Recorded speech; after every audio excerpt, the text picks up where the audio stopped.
bienvenue dans ce deuxième épisode de podcast. Moi c'est Elodie et je tricote depuis 6-7 ans environ.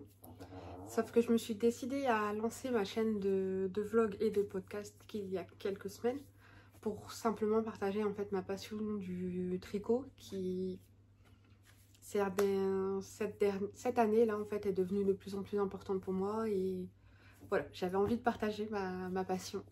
Donc du coup, voilà, j'ai lancé ma chaîne il y a 2-3 semaines, je crois. Et donc, vous trouverez sur cette chaîne des épisodes de podcast, mais aussi des épisodes de vlog où je parle un peu de mes tricots en cours, mais pas que. Voilà. Alors, du coup, pour ce deuxième épisode, ce que je porte, si vous l'avez peut-être reconnu, c'est le Whitmore Sweater de... je n'ai plus le nom. De la Emile Oden, voilà. Donc, c'est un pull avec une construction top-down, avec un yoke en dentelle et la possibilité de faire plusieurs types de manches. Et moi, j'ai préféré faire les manches dites Bishop où elles sont très longues, mais resserrées fort au niveau du poignet pour faire ce côté bouffant. Concernant la laine, c'est de la Knitting for Olive, tenue en double mérino et leur mohair. Alors, je n'ai pas du tout le nom du coloris parce qu'en fait, c'est de la laine qui m'a été offerte à Noël en 2021. Voilà. Alors, ça, c'était le pull de la loose complète. C'est un pull que j'ai tricoté. Donc, en fait, j'ai reçu la laine en cadeau à Noël 2021. Je l'ai tricoté, j'ai commencé à le tricoter en janvier 2022. Et il a été très vite, hein. Je l'ai tricoté de janvier jusqu'à début mars. Sauf qu'en fait, j'avais pris la taille 1XL, qui correspond à un tour de poitrine de 122 cm. Il est recommandé d'avoir une aisance assez positive, je crois. Taille 12,5 cm d'aisance positive. Donc voilà. Donc si vous, pour un tour de poitrine de 122, je devais avoir un résultat de 136 cm. Le souci, c'est quand je l'ai fini, ça a été un carnage. Il était beaucoup trop grand. Alors pour une personne de ma stature, en fait, ça faisait vraiment à sac poubelle, en fait. C'était vraiment pas beau. Donc en fait, je l'ai mis de côté. J'étais un peu dégoûtée. Puis je me suis dit, c'est quand même de la laine que mon mari m'a acheté, voilà, qu'il a pris le temps de regarder, de trouver un combo qui me plaisait. Donc j'ai tout détricoté. Et j'ai mis du temps avant de me relancer. Puis je l'ai quand même tricoté. Mais là j'ai fait la taille M, qui correspond à un tour de taille, un tour de poitrine, pardon, de 101,5. Donc à un pull fini 113 cm. Voilà, donc à l'époque, en tout cas, quand je l'ai fait, je ne devais pas avoir d'aisance positive. Vu que normalement, si je me souviens bien, j'étais à 115 cm de tour de poitrine. Là, j'ai perdu du poids et au niveau de la poitrine également. Et donc, du coup, bon, j'ai un peu d'aisance. Alors, je ne peux pas me lever parce que je suis sur mon canapé, vous n'allez rien voir. Donc, j'ai un petit peu d'aisance, mais voilà, pour moi, il tombe très bien et il est magnifique. Donc pour ceux qui ne le connaissent pas, c'est le Whitmore Sweater de Emile Oden. Je vous mettrai le nom dans la barre de description. Il faut vraiment que je pense à activer la possibilité de mettre des liens. Il faudra que je le fasse, il faut que je le fasse. Mais voilà, pour l'instant, je mettrai juste le nom dans la barre d'infos. Je vous mettrai certainement une petite photo. Enfin, je vous aurais mis une photo ici pour le modèle de la designeuse. Et voilà, donc voilà pour ce que je porte. Donc en première partie, on va parler des objets finis. Je vais revenir sur mes deux objets finis alors un objet fini la semaine dernière et un autre qui était en cours de finition, mais où j'avais fait des boulettes. Donc le premier, ce sera mon pull Winona. il y a marqué parce que je l'ai plié sur...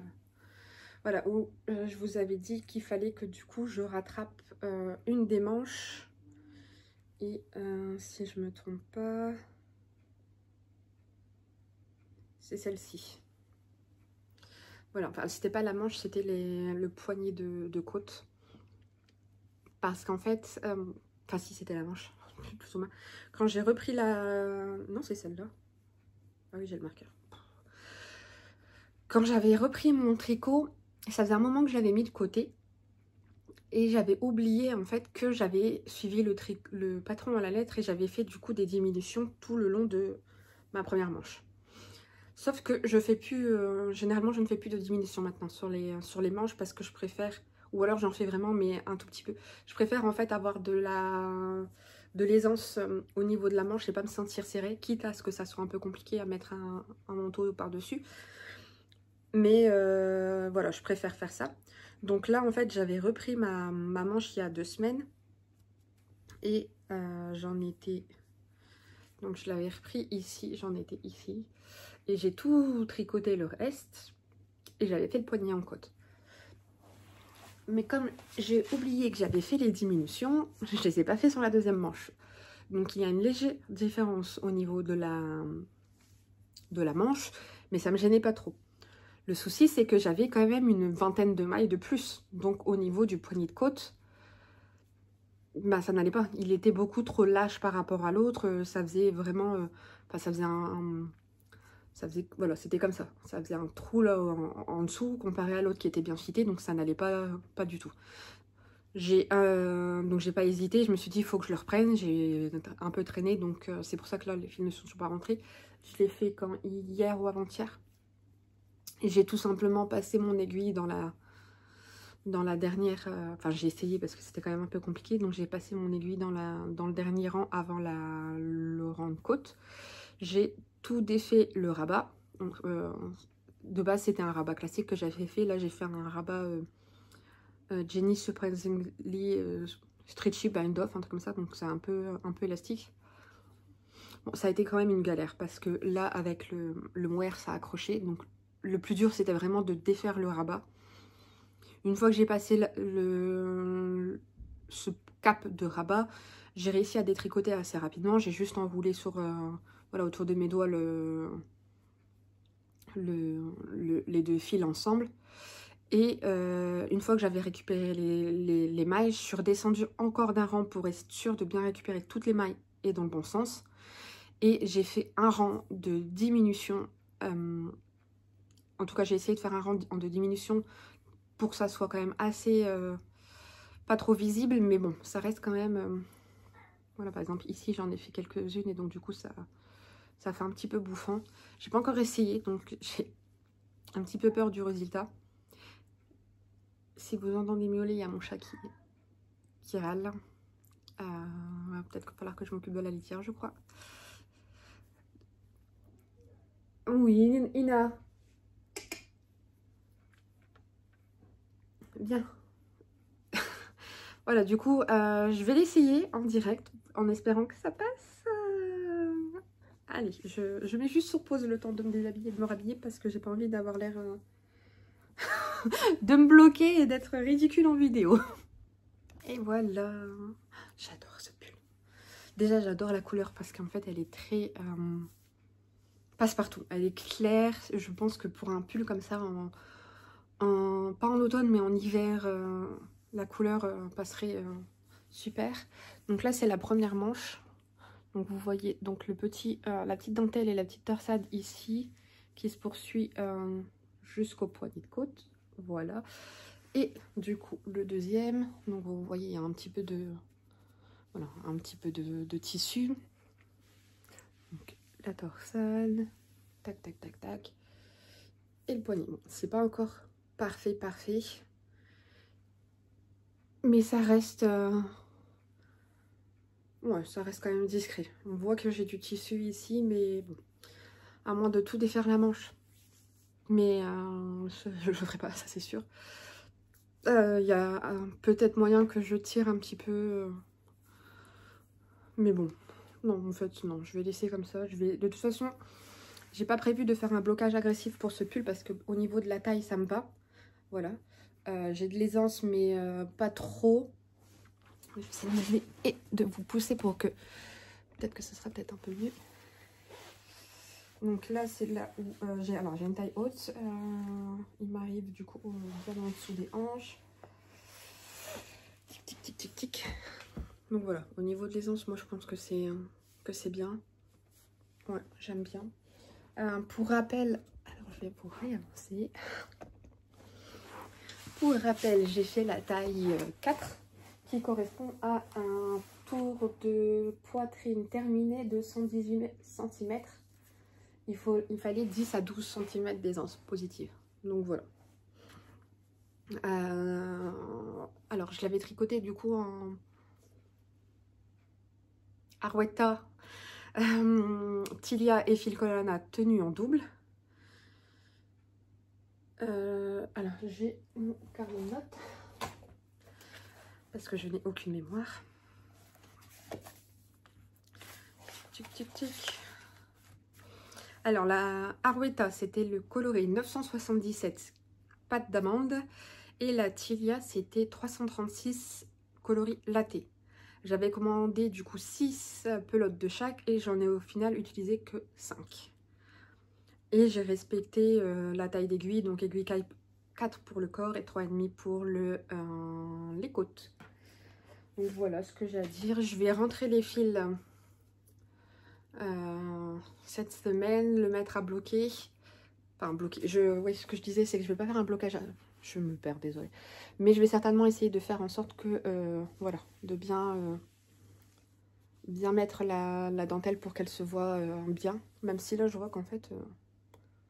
c'est pas mal, porté comme ça. Ah bon, ouais, j'aime bien. J'aime très très très bien. Bon, je vais me rechanger et essayer de ne pas coincer mes lunettes dedans. Voilà. Donc, voilà pour le projet terminé de la semaine dernière où j'avais fait une boulette. Madame Boulette a rattrapé son erreur. Et j'ai rattrapé également mon erreur sur ma paire de chaussettes. Une petite paire de chaussettes toute simple. Voilà, comme j'ai expliqué la semaine dernière, j'essaie de trouver la recette qui me convient le mieux pour faire mes chaussettes. Car j'ai un grand pied, je chausse du 41. Pour moi, au vu des mesures que j'ai faites, je devrais vraiment monter beaucoup de mailles parce que j'ai un fort coup de pied.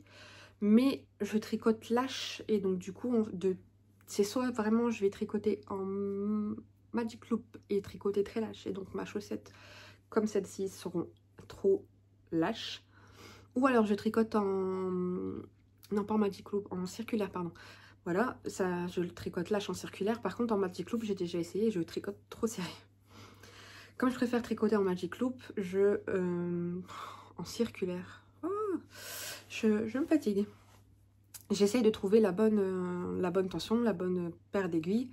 Donc là, c'est pas bon parce que c'est trop large. J'ai fait 66 mailles. J'ai commencé du coup par faire des côtes 1-1 classiques. J'ai tricoté un petit peu en jersey classique jusqu'à ce que, voilà, j'ai pas voulu faire trop haut parce que le but était d'aller assez rapidement sur cette paire de chaussettes et de voir si ça m'allait pour lancer d'autres paires de chaussettes parce que j'ai pas mal des chevaux que je garde pour me faire des belles chaussettes et qu'ils attendent en fait. Donc voilà, donc là c'est pareil, j'ai utilisé de la Arwetta. J'ai plus l'étiquette du coloris bordeaux là. J'ai quand même... et le blanc, enfin c'est le blanc classique, je dois avoir l'étiquette, mais bon. Voilà, il n'y a pas 36 blancs, il y a un blanc et un crème je crois. Donc voilà, donc la semaine dernière j'avais eu un problème au niveau de mon talon, de ma pointe de ma deuxième chaussette. Quand j'ai compté les mailles pour séparer, pour pouvoir faire les diminutions des deux côtés, je me suis plantée, j'ai rajouté 3 mailles sur la première aiguille. Et donc du coup, la première diminution partait bien, mais la deuxième diminution partait trop ici sur l'arrière. Et je m'en suis rendu compte que quand j'ai commencé à compter mes mailles pour passer à des diminutions tous les rangs. Car au départ, je fais une diminution un rang sur 2. Et ensuite, je fais des diminutions tous les rangs. Et c'est là en fait que je me suis rendu compte que j'avais un problème. Donc, j'ai tout enlevé, j'ai tout repris et j'ai tout refait. Comme elles sont grandes, je les ai pas bloquées, je les ai juste lavées et posées sur mon radiateur. Elles ont été très vite à sécher. Je pense que cette paire-là, ce sera une paire de chaussettes de nuit. Voilà. Je sais pas chez vous, mais moi, en fait, quand je vais dans mon lit et que le drap est complètement gelé, j'ai du mal. Les pieds souffrent beaucoup, donc j'ai tendance à mettre soit ma bouillotte, soit je mets des chaussettes et une fois que je suis bien installée, que le lit se réchauffe et que tout est good, ou alors en pleine nuit si j'ai chaud, je les enlève et je les fais glisser, voilà, au fond du lit. Voilà du coup pour les 2 boulettes que j'avais fait la semaine dernière. Donc c'était un projet du coup terminé la semaine dernière. Celui-ci, les chaussettes, c'est un projet terminé là dans la semaine. Et comme je l'avais dit, en fait ça fait quand même plusieurs années que je tricote et du coup je voulais vous présenter des vieux projets, donc comme celui-là. Mais je voulais présenter aussi des projets que j'avais terminés il y a quelques mois et dont j'avais pas encore parlé. Alors le projet que j'ai terminé il y a quelques mois, c'est un projet que j'ai terminé cet été, que j'ai laissé là au niveau de mon canapé parce qu'il faut que je rentre les fils. Mais des fils sur du fil noir, et comme j'ai tendance à faire ça le soir, j'y arrive pas. Donc je laisse là en me disant je vais le faire et tout, et quand je le prends je me dis non, il fait trop noir, j'arrive pas, il faudrait vraiment que je le fasse là en journée. Du coup il y a du soleil aujourd'hui. Bref, je m'égare. Alors, vous l'aurez peut-être reconnu, c'est le châle Briochilicious, là. Je sais même pas comment ça se prononce. C'est le châle d'Andrea Mori. Alors, Briochilicious. Donc, c'est un châle demi-lune. Enfin, en demi-lune, il est vraiment... il est marqué en croissant sur le patron. Il est immense. Je ne peux même pas le tenir comme ça. Parce qu'en fait, là, si je prends le bout, ici, dans ma main, que je vais jusque là-bas. Voilà, j'ai encore tout ça. Donc, il est immense. Il faudrait que je prenne la mesure, mais... Donc, ce châle, c'est le châle de Andrea Mori. Je l'ai commencé en juillet. Après avoir été au fil de la Manche, j'avais vraiment dans l'idée de utiliser des écheveaux que j'ai achetés là-bas pour me tricoter un châle en brioche, ou alors utiliser un contrastant dans un pull où il y aurait de la brioche. Enfin, j'avais vraiment envie de me lancer, sauf que je connaissais pas du tout ce point, je l'avais jamais tricoté. Donc avant de me lancer, j'ai préféré prendre des restes de laine que j'avais chez moi et de trouver un patron qui serait assez débutant compatible pour me lancer dans voilà, pour apprendre ce point tout simplement. Au départ, c'était pas du tout celui-là que j'envisageais de faire parce que vraiment, quand on se retrouve à la fin de ce châle et qu'on a je ne sais pas combien de mailles, mais voilà, ça fait quand même un sacré paquet de mailles à faire. C'est pas du tout mon délire, c'est très long, très long. Donc je m'étais dit, au pire, je ferai peut-être les 2 premières parties et j'arrêterai à ce moment-là. Ça ferait voilà, ça ferait une écharpe, un shawl en longueur, en fait, on va dire. Et donc, j'ai pris du coup des restes de laine. Donc, la noire, c'était de la Drops Flora. J'avais acheté pas mal de pelotes de en coloris noir de cette qualité, la Flora, parce que je voulais faire un gilet classique en fingering noir pour qui passe avec tout. Mais j'ai pas choisi le bon modèle, ça n'allait pas. J'ai laissé de côté et du coup, bah, en fait, j'utilise les restes de noir pour voilà, pour certains trucs. Et ici, donc là, le bleu Pritrol, c'est de la Calinou de Bergère de France, comme la grise et la gris clair. Donc c'est vraiment gris clair, gris foncé et un bleu pétrole canard, je ne sais pas comment on dit. Donc le châle se débute ici, là.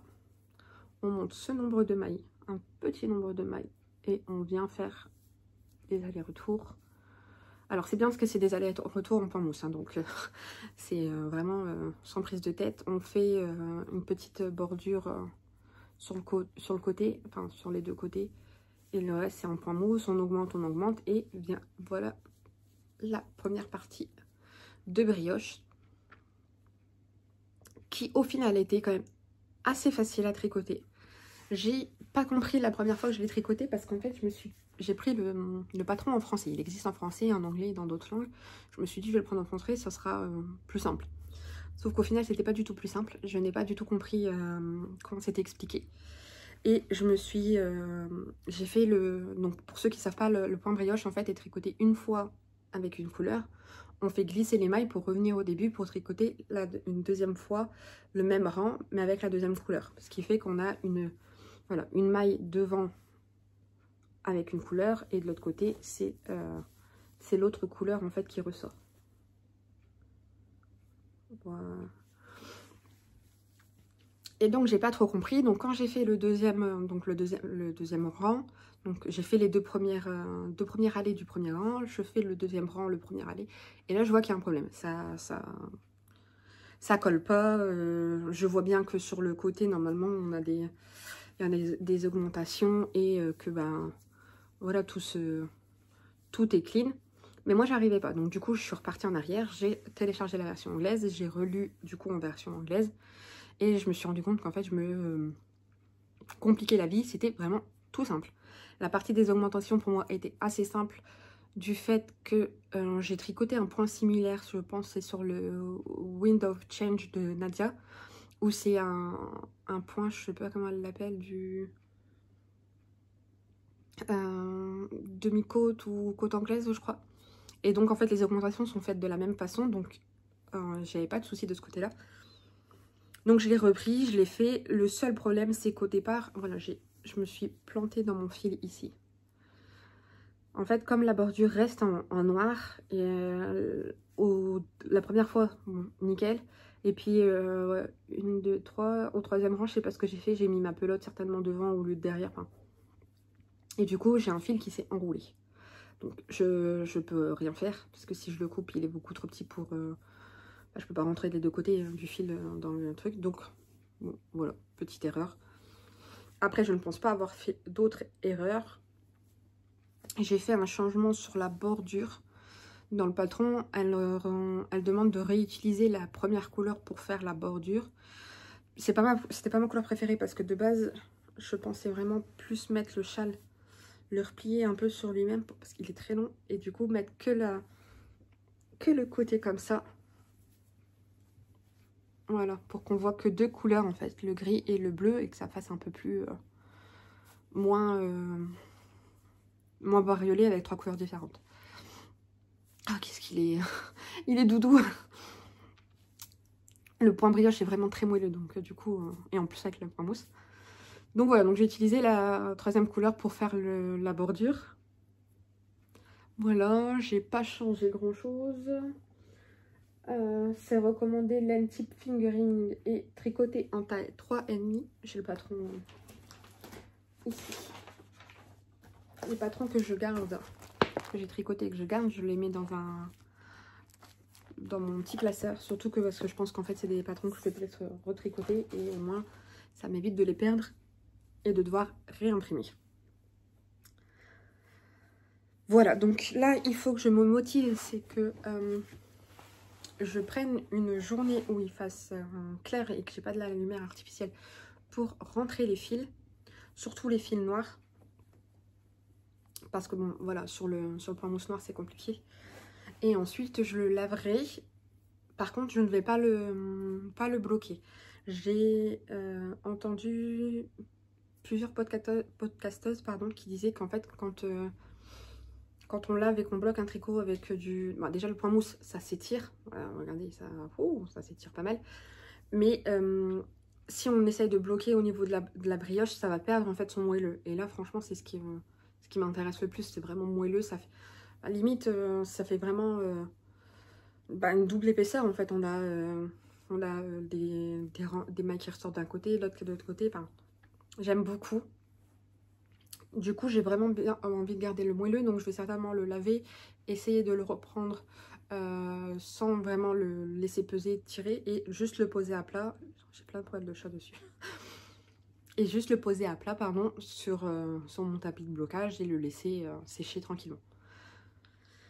Voilà, je ne sais pas si vous avez des questions sur ce modèle. En tout cas, pour moi, même malgré les augmentations, il n'y a pas de diminution sur ce châle. Malgré les augmentations, le point brioche reste accessible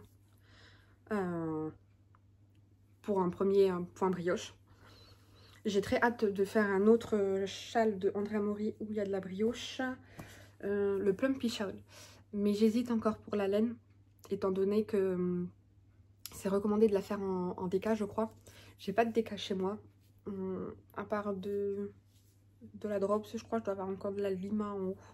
Mais voilà, j'ai qu'une couleur et dans le Plumpy Shawl, il faut plusieurs couleurs. Donc pour l'instant, c'est pas encore décidé. Je pense que je peux le faire en adaptant, en mettant en fingering et ben utiliser plus de laine, faire un peu plus long, je ne sais pas. Mais pour l'instant, c'est pas prévu. Donc voilà pour la partie objet terminée. Je vais pas vous présenter d'autres vieux objets. Je vais attendre voilà, d'en présenter de temps en temps le long de mes podcasts. Là, je vais passer à mes encours.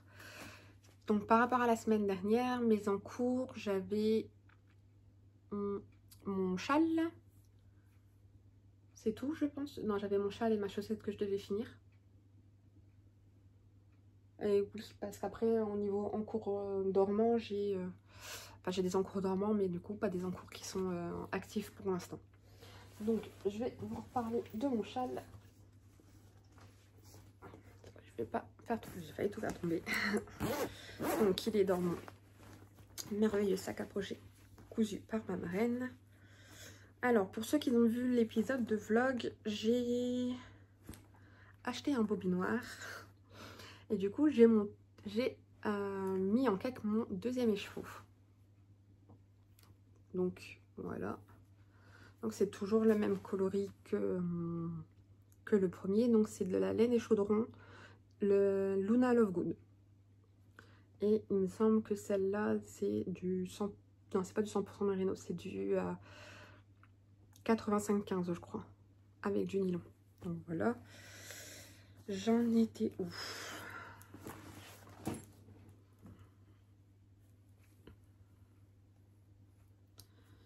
Je vous montre à l'endroit. Il me semble que j'en étais dans cette partie-là. La partie mohair que j'ai fini. J'ai fait la partie jersey. Et j'étais en train de faire la dernière partie en mohair où je m'étais dit, oh nickel. Enfin, c'est pas du mohair que j'utilise, c'est de la langue zen. Et c'est du alpaca soie nylon. Alors, j'ai l'étiquette qui est quelque part dans mon sac. Petite étiquette. Là. Voilà, c'est du coup 35% laine vierge mérino, 35% alpaca, 30% soie. Donc c'est pas du nylon, c'est de la mérino. Coloris 94. Voilà, donc 25 grammes 200 mètres. De base, je savais que j'allais manquer de laine parce qu'il faut 420 mètres de... c'est recommandé de le faire avec du mohair. C'est le Bird of a Feather. Je suis désolée, je ne l'ai pas dit. De Andrea Mori également. Donc je pensais avoir assez de laine quand j'ai vu qu'il me restait quand même de la pelote. Sauf que...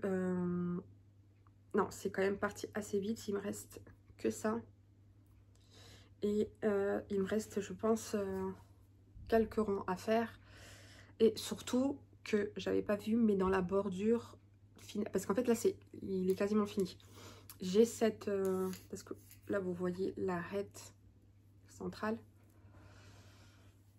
elle est là, il me reste que ces mailles là à rabattre et une fois qu'il reste que quelques mailles on passe à la bordure finale et je pensais qu'elle allait être faite en mérino toute simple, mais au vu du patron je crois j'ai pas lu en détail, j'ai juste vu qu'on devait utiliser les deux laines et donc j'ai plus du tout assez de laine, voilà. J'ai pas assez de laine pour finir cette partie et j'aurai pas assez de laine pour faire la bordure qui est recommandée. J'ai vraiment pas envie de m'arrêter là et de passer au mérino et de finir avec le mérino la partie en mohair et faire la bordure que en mérino.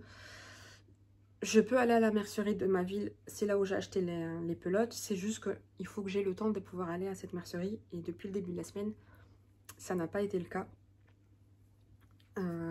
Donc je ne sais pas quand est-ce que je vais pouvoir y aller. Demain, jeudi, non, j'ai pas le temps. Et vendredi, je serai libre que dans l'après-midi. Mais avec mon mari, on a prévu de faire des changements dans la maison. Donc ce sera soit ce week-end, soit la semaine prochaine. Donc voilà, donc pour l'instant, j'ai quand même avancé dessus. Il est quasiment terminé. J'ai juste besoin d'aller chercher une pelote. Donc je vais juste redire du coup les infos parce que je pense que j'ai pas été assez claire. Enfin, du coup, je me suis lancée, j'ai tout de suite parlé du châle sans parler du modèle. Donc c'est le Birds of the Feather de Andrea Mori.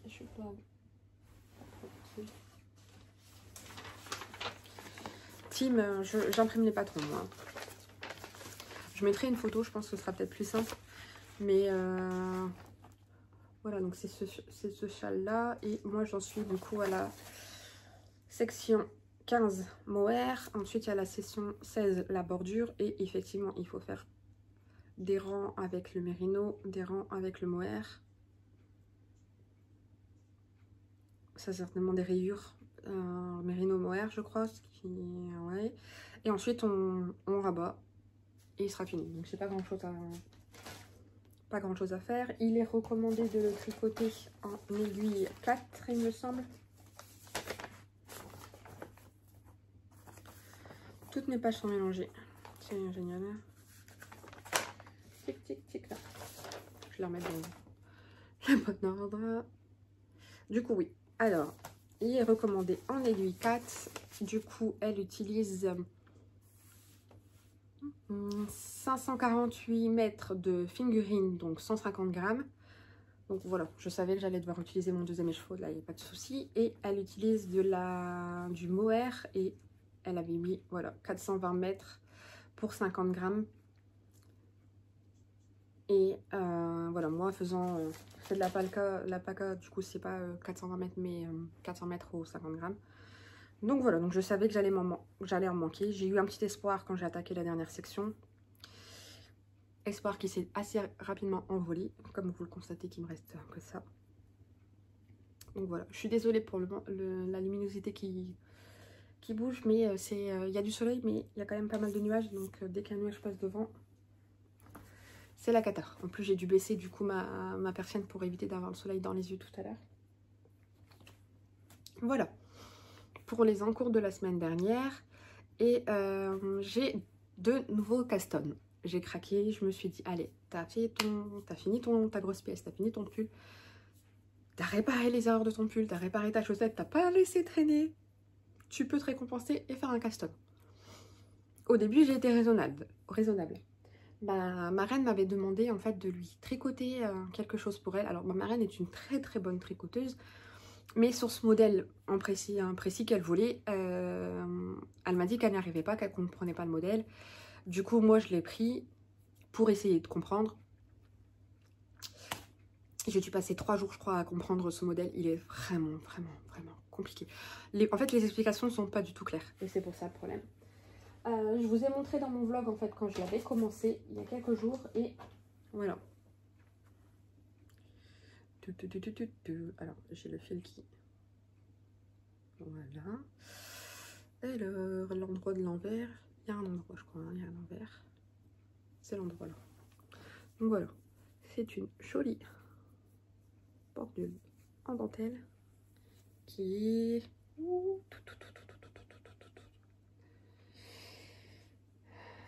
Voilà. Pour ceux qui ne savent pas, ou qui n'auraient pas deviné, parce que ceux qui ont vu le vlog, pour l'instant, il n'y a personne qui a deviné, c'est un châle. Oui, oui, un châle. Je le tricote en Calinou, également de Bergère de France, car il s'agit d'un modèle de Bergère de France. Donc, un modèle issu de ce livre. la dentelle Shetland au tricot de Toshiyuki Shimada. Donc, tous les patrons sont vraiment magnifiques. Il faut juste aimer vraiment faire la dentelle parce que tout est en dentelle. Alors, il y a des châles, il y a des écharpes. Tic, tic, voilà.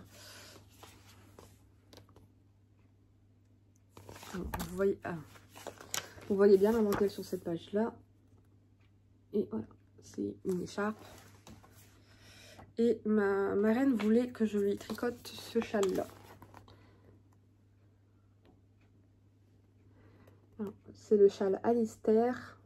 C'est un grand châle, comme vous voyez sur le modèle là. C'est immense. Elle m'avait dit, en priorité, tu me tricotes celui-là. Si tu n'y arrives pas, tu tricotes le Méride. Qui est celui-là. Je suis désolée avec la lumière, ça va vraiment pas... J'essaierai de prendre les photos du site Bergère de France parce que du coup les patrons ne sont pas sur Ravelry. On peut on ne peut pas les acheter à l'unité. Il faut, si on passe sur le site de Bergère de France, ça nous fait commander en fait le livre. Donc voilà, je peux essayer de faire une fiche Ravelry sur le modèle, mais du coup il n'y a pas de modèle rattaché. Et donc j'ai eu beaucoup de mal à comprendre. En fait, toutes les explications sont à la fin. Sauf que les explications, c'est des diagrammes et ça de texte. Un tout petit... voilà, un tout petit truc de texte. Voilà. Je n'ai rien compris. Les diagrammes, il y en a 1, 2, 3 sur cette page. 4. Et là, j'ai plein de petits diagrammes. Donc, sincèrement, j'ai mis beaucoup de temps à comprendre. Et quand j'ai cru avoir compris, je me suis dit, c'est bon. Laetitia, j'ai compris. Je vais faire ton châle, il n'y a pas de souci, c'est bon, je me lance. J'ai commencé à tricoter. Et quand je suis arrivée à la moitié, je me suis rendu compte qu'en fait, non, j'avais pas compris. J'avais pas du tout compris. Alors, je vais essayer de vous montrer sans trop en dévoiler. Je dois avoir la page. Parce que du coup, plutôt que de travailler sur le livre, j'ai demandé à mon mari de faire des photocopies et d'agrandir un max pour voir mieux en fait, étant donné que c'est que de la dentelle. Donc voilà, le châle est comme ça, donc c'est un châle triangulaire. Et j'étais persuadée qu'on commençait du coup ici, en faisant la bordure, qu'on relevait les mailles et qu'on tricotait en aller-retour en diminuant. Et non, c'est pas du tout comme ça. Je vais essayer de pas trop galérer. En fait, on commence en faisant la bordure ici, tout là, voilà. Et après, on relève des mailles là.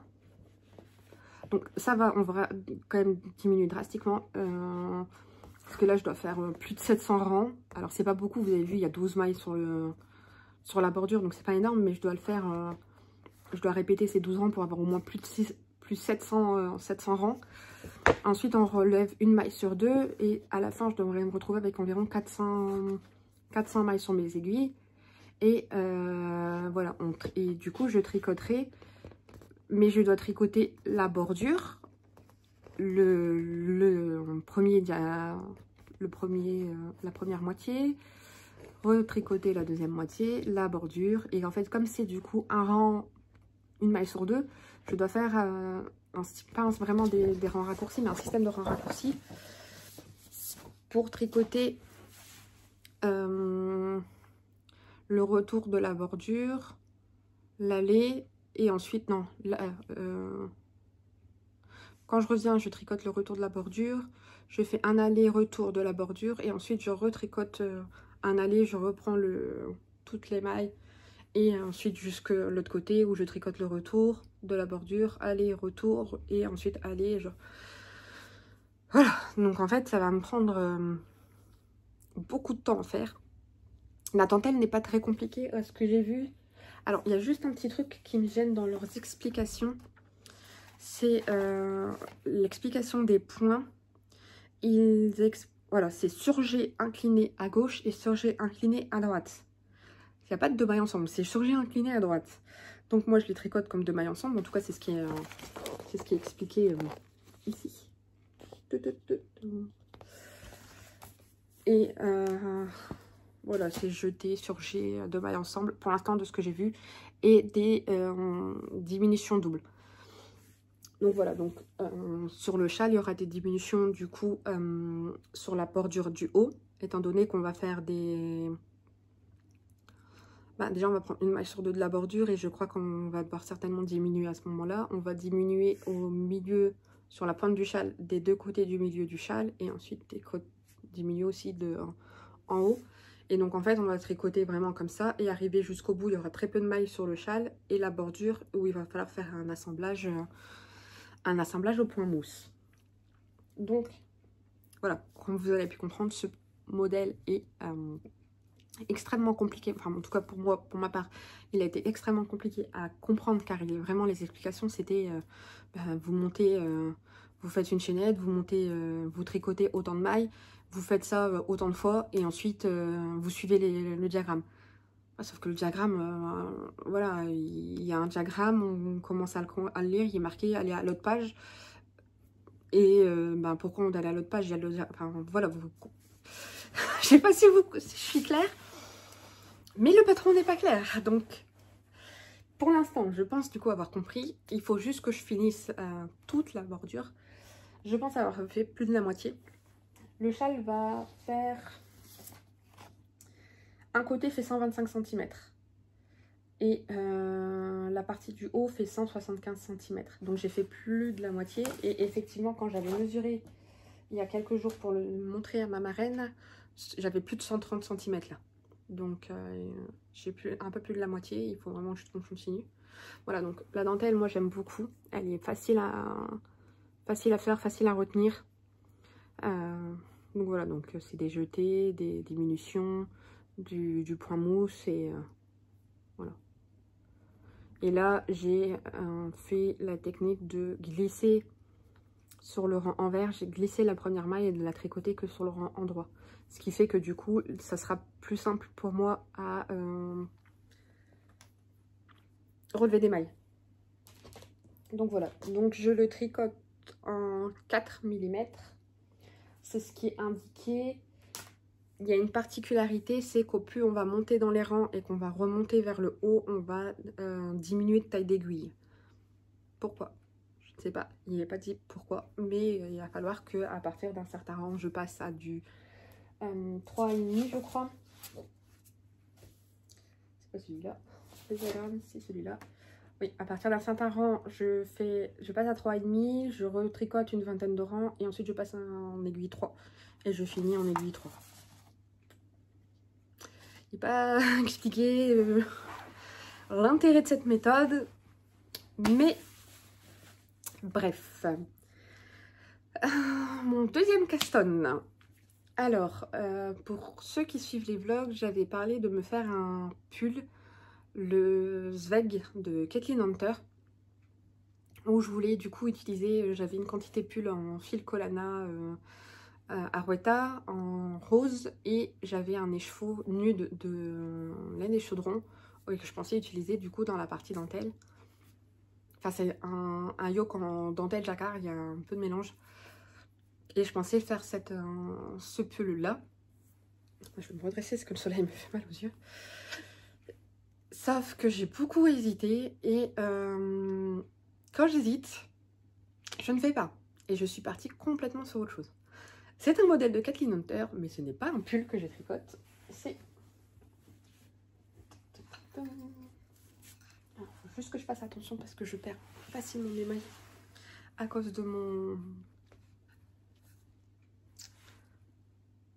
contre-rang. Oh là là, j'allais dire marqueur de maille, mais non, c'est un contre-rang que j'ai au début. Donc je tricote avec alors ce magnifique écheveau dans les tons rose, marron, speckles, rose plus clair, un peu de speckle orange, un peu de speckle noir, voilà. Et un reste de laine. Et alors, même si ça ressemble, c'est pas du tout celui-là. C'est de la... Celui-là, c'est de la Flora de l'Enamoré. Je pense que ça va être une cerise dans mon gin tonic, si je dis pas de bêtises. C'est les restes d'un gilet que j'ai tricoté. Et là, c'est de la laine et chaudron également. Et c'est le coloris Hermione. Voilà. Donc, je tricote un châle qui a la forme un peu particulière. On dirait une écharpe, car elle est tricotée droit. C'est pas la même forme triangulaire et tout ça. Mais en fait, comme c'est pas vraiment droit, je me fatigue. Même moi, je suis pas claire dans mes explications. Non, mais je vous plains, vous qui regardez la vidéo.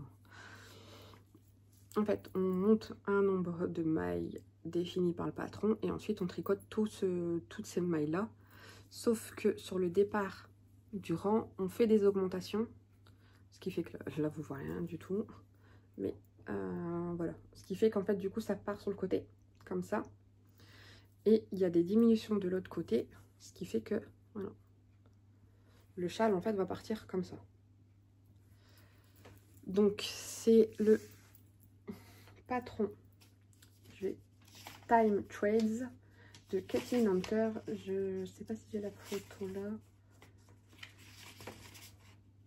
C'est la première page. Voilà. En fait, voilà, ça va faire un... Ça va... Là, je les tricote droit, les motifs, mais en fait, le fait que j'augmente d'un côté et que je diminue de l'autre côté, ça fera que les motifs partent en biais comme ça. Moi, j'aime beaucoup.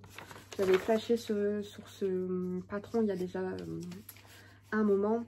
Le seul souci, c'est qu'en fait, elle utilise, et que du coup, je l'avais pas fait. Pourquoi? C'est qu'en fait, elle utilise des mini pour faire et 2 écheveaux de couleurs différentes. Donc, en gros, elle utilise environ 1000 mètres de fingering en 7 couleurs. Donc, elle dit un gradient de 5 mini écheveaux de 100 mètres et 2... C'est en anglais, c'est pour ça que j'essaie de lire. Et 2 écheveaux complémentaires pour les couleurs principales, pardon. Elle dit une couleur un peu plus foncée, une couleur un peu plus claire. Et elle dit environ 210 mètres de la couleur foncée et 200 mètres de la couleur claire, foncée, et 300 mètres de la couleur claire. Je suis pas du tout claire. Voilà, sur la page Ravelry, tout est indiqué. Et en fait, du coup, le patron, donc il est en anglais, il est expliqué sous forme de charte avec les codes couleurs à respecter. Donc voilà, il y a 3 chartes à faire un nombre de fois défini en changeant les couleurs comme c'est expliqué. Le patron est également présenté sous forme écrite. Et donc, du coup, elle utilise au début tous ces contrastants, ces mini, pas ces contrastants, ces mini, pardon. Et ensuite, elle va utiliser tous ces couleurs pleines, en fait, sur le reste du châle. J'avais pas envie de faire un châle en une seule couleur, mais j'avais pas envie d'utiliser un mini. J'avais cherché quand même au Petit Bazar si je trouvais un set de mini qui me plaisait, qui pouvait aller avec des écheveaux que j'avais à la maison. Et non, j'avais pas trouvé. Donc, je me suis dit, ben, j'ai un gros reste quand même. Là, j'avais 80 grammes de mon reste de laine amourée. Et du coup, je me suis dit, bah, ce que je vais faire, c'est que je vais commencer avec ce reste-là pour faire la première charte. Et puis, il faut le répéter un certain nombre de fois, cette charte. Et en gros, voilà, vous avez du coup de la dentelle. Avec la lumière, on voit pas grand-chose, je suis désolée. Mais vous avez de la dentelle, ce qui fait que ça fait un effet, vous voyez, avec des bords... quand ça sera bloqué, ça fera des vagues en bas. Donc il y a de la dentelle, du point mousse, de la dentelle, du point mousse. Et voilà, la première section s'arrête au niveau de mon marqueur à ampoule. C'était pour moi, hein, je l'avais noté, je l'avais mis là pour moi pour voir en fait si la section la longueur de la section. Je suis désolée. Oh là là, je suis peut-être pas faite pour faire des podcasts en fait. Je m'embrouille, je pars dans tous les sens et en plus je perds mes mots et... Bref, voilà, j'explique pour moi dans tous les cas de base. Et s'il y a des gens qui me regardent, je suis désolée. Et si vous avez des questions, vous n'hésitez pas. Donc voilà, donc là c'est une section. Je dois la répéter autant de fois que indiqué dans le patron. Je pensais du coup faire les nombres de répétitions indiquées. Si je vois qu'il me reste beaucoup de laine, je ferai certainement peut-être une répétition de plus. Mais du coup, j'intégrerai en changement de couleur mon écheveau principal. Avant de passer à la deuxième charte. Et dans la deuxième charte, je ferai l'écheveau principal et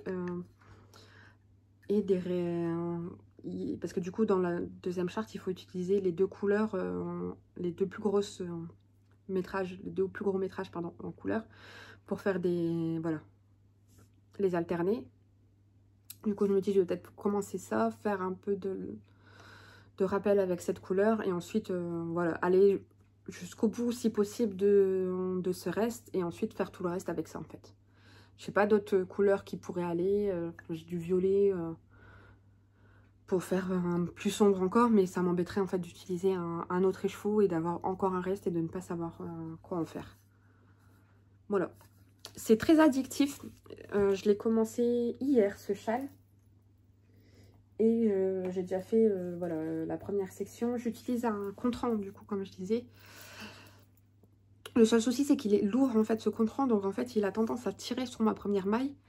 Et si je suis... Donc là, je suis en train de faire... Je dois faire le rang retour à l'envers. Mais si je suis sur le rang endroit et qu'il est là, du coup, et qu'il est plus proche de mes aiguilles, ben, je l'ai déjà perdu 3 fois. Il a glissé de mon aiguille, il m'a fait perdre ma première maille et c'est galère. Alors, il n'y a pas je l'utilise pour me repérer en fait dans le système de dentelle parce que je voulais pas écrire à chaque fois sur mon papier, mais j'ai pas d'autres contrant en fait qui soient plus légers que ça. Donc si ça continue comme ça, plutôt que de m'énerver, je vais prendre le papier et mettre des petits bâtons à chaque fois que je fasse un rang en fait, parce que là je peux le rattraper. J'ai réussi à le rattraper les fois où il s'est barré, mais j'aurais quand même peur à un moment donné de ne pas le rattraper et de devoir tout recommencer. Même si, comme j'ai dit, c'est addictif, la dentelle est super simple à faire.